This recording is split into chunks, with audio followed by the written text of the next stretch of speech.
संयुक्त मोर्चा के तत्वाधान में नर्सिंग एसोसिएशन, नर्सिंग ऑफिसर अजाक संघ, मध्य प्रदेश कर्मचारी कांग्रेस संघ, लघु वेतन कर्मचारी संघ, राज्य कर्मचारी संघ शासन द्वारा मान्यता प्राप्त संगठन चिकित्सालय में मरीजों के लिए कार्य करने वाले नर्सिंग स्टाफ एवं कर्मचारी डॉक्टर धाकड़ की प्रताड़ना से प्रताड़ित होकर साक्ष्य सहित इनको अधीक्षक पद से हटाने के लिए माननीय मुख्यमंत्री शिवराज सिंह चौहान के नाम से आयुक्त महोदय ग्वालियर संभाग ग्वालियर को ज्ञापन देने आयुक्त कार्यालय पहुंचे थे। वहां आयुक्त महोदय से संवाद के साथ ज्ञापन सौंपकर मेडिकल कॉलेज में अधिष्ठाता महोदय को ज्ञापन सौंपा रहे थे।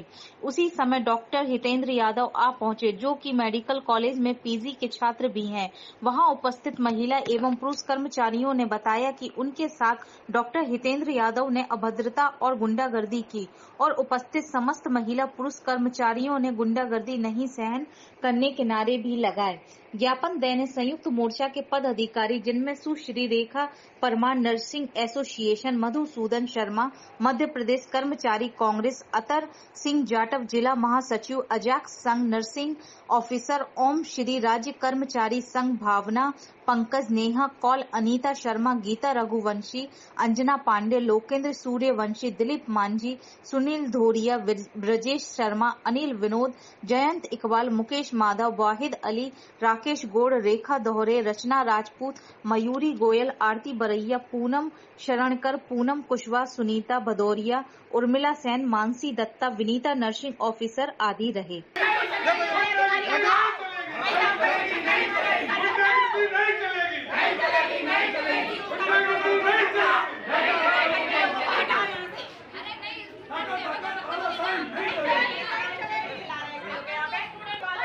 2015 में रीवा में ज्वाइन किया था, तो मेरे 2017 में प्रोविजनल कंप्लीट हो गया था। फिर उसके बाद मेरा ना लेटर वहाँ से मिला नहीं। 2019 में मेरा ट्रांसफ़र यहाँ हो गया, तो वहाँ के इंक्रीमेंट मेरे रह गए थे, तो उन्होंने एलपीसी मेरी पहले भेज दी थी, जो कि इस ऑफिस द्वारा लगा दी गई। फिर रिवाइज एलपीसी भेजी गई, वहाँ के इंक्रीमेंट लगा के, जो आज दिनांक तक लगाए नहीं गए। 2 साल मेरे पास सबकी वो है, मेरे पास फोटोकॉपी है। यहाँ पे मैं जा रही हूँ 2 साल से, बराबर मुझसे बोल दिया जाता है खो गई है, अभी तक हमें प्राप्त नहीं हुई। और रीवा में बात की तो वहाँ वो लोग कहते हैं कि हमने आपकी भेज दी, हमारे पास सब कुछ है, मेरे पास सारे प्रूफ है, ये वहाँ का भी है, रिटर्न में है, और यहाँ का भी खो दी है सब, अभी खो दिया है। मैं एक नर्सिंग ऑफिसर हूँ, एक सरकारी कार्यकर्ता हूँ, लेकिन मेरी 5 महीने से सैलरी नहीं आई। मैं प्रतिनियुक्ति पर यहाँ आई हूँ और मेरी एलपीसी पहुँचा है, आज उनको 6 महीने हो गए, लेकिन मेरी अभी तक की कोई इस पर कार्रवाई नहीं हुई है। मेरे सारे मेडिकल के पेपर जमा कर दिया, ईएल एक नियम के तहत दी गई, लेकिन मेरी ईएल सैंक्शन नहीं करना, मेडिकल के सारे पेपर मेरे ना ऑफिस से गायब करवा दिए गए।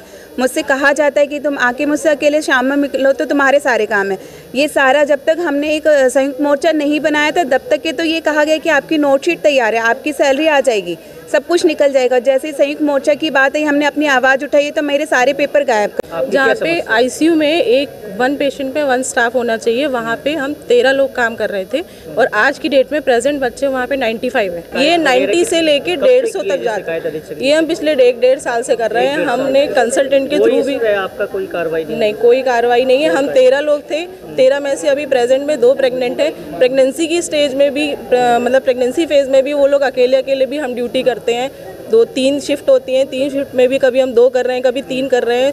स्टाफ का मैनेजमेंट के लिए हम पहले भी उनसे डायरेक्ट जाके बात कर चुके, हाँ ठीक है हम देखेंगे। हमने इंचार्ज के थ्रू भी बात करी है, तो उन्होंने बोल दिया हाँ ठीक है हम देखेंगे, पर कोई एक्शन नहीं लिया गया। शासन के नियमों को ताक में रखते हुए जिसको चाहते हैं उसको कोई भी पद दे देते हैं। चतुर्थ श्रेणी कर्मचारी से लिपिक का कार्य कराया जा रहा है, लिपिक को इधर उधर भटका देते हैं। शासन के स्पष्ट आदेश है कि 3 वर्ष उपरांत सीट परिवर्तन होना चाहिए, लेकिन ऐसा नहीं होता। अपने शुभचिंतकों को बिठाले हुए हैं, और वैसे जो लोग हैं उनको 10-10 दिन में एक लेटर पकड़ा देते हैं। इनका कोई नियम कायदे कानून नहीं है। प्रताड़ित और पीड़ित लोग यहाँ आए हुए हैं, वो एक ही मांग कर रहे हैं कि डॉक्टर धाकड़ द्वारा हम सब लोग इतने पीड़ित और प्रताड़ित हो चुके हैं, जो कि सर से ऊपर होके अब प्रताड़ना नहीं हम झेल पा रहे हैं। इसलिए हम मांग करते हैं ये माननीय मुख्यमंत्री जी से और आयुक्त महोदय से कि डॉक्टर धाकड़ को तत्काल प्रभाव से हटाया जाए, कि अब हम कब तक इनसे प्रताड़ित होते रहेंगे।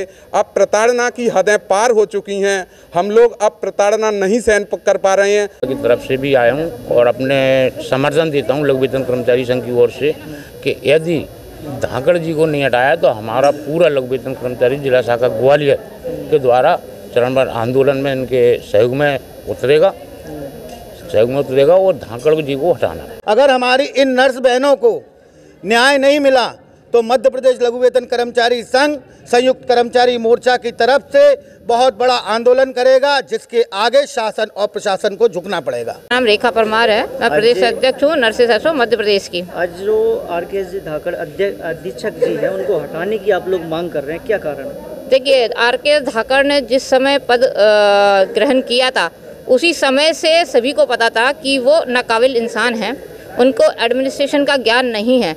वो सिर्फ और सिर्फ अपने संबंधों का, पॉलिटिकल संबंधों का फ़ायदा लेकर इस पद पर पहुँचे थे। कई सालों से हम लोग सोच रहे थे कि आज सही होगा, कल सही होगा, लेकिन 3 साल में स्थिति बद से बदतर होती जा रही है। कर्मचारी सिर्फ नर्स ही नहीं, हर कर्मचारी उनसे पीड़ित है, एवं कि डॉक्टर भी उनसे पीड़ित हैं, पर वो एक गरिमा के तहत उनके खिलाफ बोल नहीं पा रहे हैं। लेकिन आज प्रताड़ित होने का ये आलम आ गया है कि पहले वो सबको इलायची पकड़ाते हैं और काम निकलने के बाद उसी को गेट आउट भी करते हैं। कर्मचारी तोड़ो राजनीति, अंग्रेजी राजनीति डॉक्टर धाकड़ इस देश प्रशासन में चला रहे हैं। उनके खिलाफ मुहिम है कि उनकी दादागिरी, उनकी राजनीति इस प्रांगण में नहीं चलेगी। इसलिए डॉक्टर धाकड़ को अपने पद से, इस गर्भवती पद जो अधीक्षक का पद है उसके लिए उस पद से हटाया जाए, क्योंकि सभी कर्मचारी उनके लिए फैमिलियर होना चाहिए थे। वो अपने चहेतों को मोस्ट पद देते हैं। वरिष्ठता का कोई नियम नहीं है, नियम सरकारी नियम कोई मायने नहीं रखता उनके लिए। देखो, एक ज्ञापन मुझे प्राप्त हुआ है नर्सिंग एसोसिएशन, जो भी उनका पूरा संगठन मिलकर दिया है, वो डॉक्टर धाकड़ के विरुद्ध है। उसके अगेंस्ट में 4 मुझे उनके पक्ष में प्राप्त हुए हैं। इस प्रकार से मुझे आज की तारीख में अगर पूछेंगे तो मुझे 5 ज्ञापन मिल चुके हैं। मैं सभी ज्ञापनों को हमारे स्वशासी अध्यक्ष आयुक्त महोदय को प्रेषित करके भेज रहा हूँ। वो उचित निर्णय लेंगे और मुझे जैसा आदेश देंगे वैसा मैं कार्रवाई करूँगा। जिस लड़की की 5 महीने की सैलरी नहीं आ रही, उस लड़की ने 2 महीने नौकरी की इंदौर में अनऑथोराइज्ड, 3 महीने की है ग्वालियर में। 3 महीने में ग्वालियर की ही सैलरी मैं दे पाऊँगा, वो भी LPC आने के बाद। 2 महीने इंदौर की ड्यूटी कैसे मैं दे सकता हूँ? 2 महीने इंदौर में नौकरी की, 3 महीने कहाँ नौकरी की ग्वालियर में, तो मैं सैलरी कितने महीने के देने का पात्र हूँ? मैं दूंगा। मुझे LPC ला के दे दे, मैं कल दे दूंगा। उसका 24 घंटे नहीं लगेंगे मुझे देने में। अधिष्ठाता कार्यालय से कोई भी एक भी पत्र न खोया है, न भविष्य में कभी खोएगा। कोई कारण नहीं। ड्यूटी आवर पूरे सख्त हो गए हैं और बड़ा अस्पताल हो गया, काम ज़्यादा करना पड़ रहा है। कुछ लोग बहुत आराम फरमा रहे थे, जो सिर्फ बाबू बन के बैठना चाहते थे। कुछ चाहते थे मुझे ऑफिस अटैच कर दो, कुछ कहते थे मुझे मैट्रिन बना दो। अगर मैं सबको, हाँ, कुछ MSc पढ़ने की परमिशन मांग रहे हैं। टोटल हमारे पास स्टाफ मैं आपको स्पष्ट कर दूं 743 स्टाफ है। बेड हमारे 2236 हैं। 743 में से पूर्व अधिष्ठाता द्वारा 65 लोगों को MSc पढ़ने की स्वीकृति दी जा चुकी, यानी वो पढ़ने चली गई। 65 उसमें से कम कर दीजिए। इसमें से 2226 बेड चलाना आपको लगता है सक्षम, मतलब मैं सक्षम हूँ? उसमें से और लोगों को दे दूं तो हम कितने में बचे? तो लगभग 5। और उसके अलावा तो CCL, medical leave, maternity leave सब इनको प्राप्त होती है। 50 लड़कियां ऑलवेज मैटरनिटी CCL में रहती हैं। अब बताइए मैं इतने कम में स्टाफ कैसे चलाऊं? बात सही अभी स्वीकृत नहीं हुई है, हो सकता है आज कल कैबिनेट हुई है, वो कैबिनेट कर विधानसभा चल रही है, हो जाएगी। मैंने 447 सफाई सुरक्षा मांगी है, 150 नर्सें मांगी हैं। मैं कई महीने से उसके पीछे परस्यू कर रहा हूँ। विभाग हमारा अस्पताल बहुत बड़ा हो चुका है, ये सत्य है। अब थोड़ा सा कठिनाई हमें जैसे हो रही है काम करने के लिए, वैसे नर्सों की भी हो रही है, बाबुओं की भी हो रही है। अब जिसको बहुत सालों से काम ना किया हो वो अब करने को कहा जाए तो थोड़ा कष्ट तो होता है।